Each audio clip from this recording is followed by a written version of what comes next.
అందరికీ నమస్తే. ఈ వీడియో నచ్చితే షేర్ చేయండి, లైక్ చేయండి, సబ్స్క్రైబ్ చేసుకోండి. వీడియో నేను పక్క వీడియో చూడండి, నేను వీడియో పెడుతున్నా. పక్కన మనము దొంగలు ఎలా ఏం చేస్తారు అనేది వీడియోలో. బైక్ ఇప్పుడు మనకు మ్యాక్సిమం అందరికి బైకులు ఉన్నాయి కానీ ఇప్పుడు ఏ బైక్ కొనాలన్నా కానీ ₹1,00,000 పైన పరిస్థితి అనమాట. మిడిల్ క్లాస్ వాళ్ళకు మాత్రం కంపల్సరీ ఇది ఇంపార్టెంట్.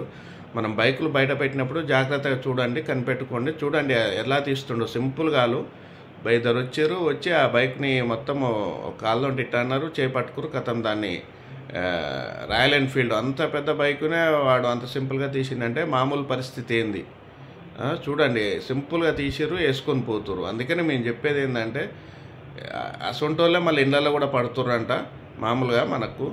అందుకనే జాగ్రత్తగా ఏంటంటే ఈ వీడియో నలుగురు షేర్ చేయండి.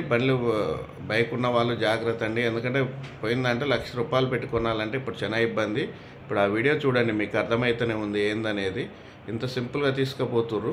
ఇటువంటి దొంగలు ఉంటే మనం ఏం చేయలేస్తాము. అందుకనే జాగ్రత్తగా మీ బైకులు ఇంట్లో పెట్టుకొని పార్కింగ్ పెట్టుకొని ఒక కన్ను వేసి పెట్టండి. ఇది పరిస్థితి అనమాట. ఎక్కడైనా అనుమానం వస్తే పోలీసులో ఫోన్ చేయండి. ఏదైనా డౌట్, రోడ్డు మీద పిల్లలు తిరుగుతున్నా కానీ ఇది జరిగింది ఎక్కడ కాదు, మన ఆంధ్రప్రదేశ్లో అనమాట, మన తెలుగు రాష్ట్రాలనే.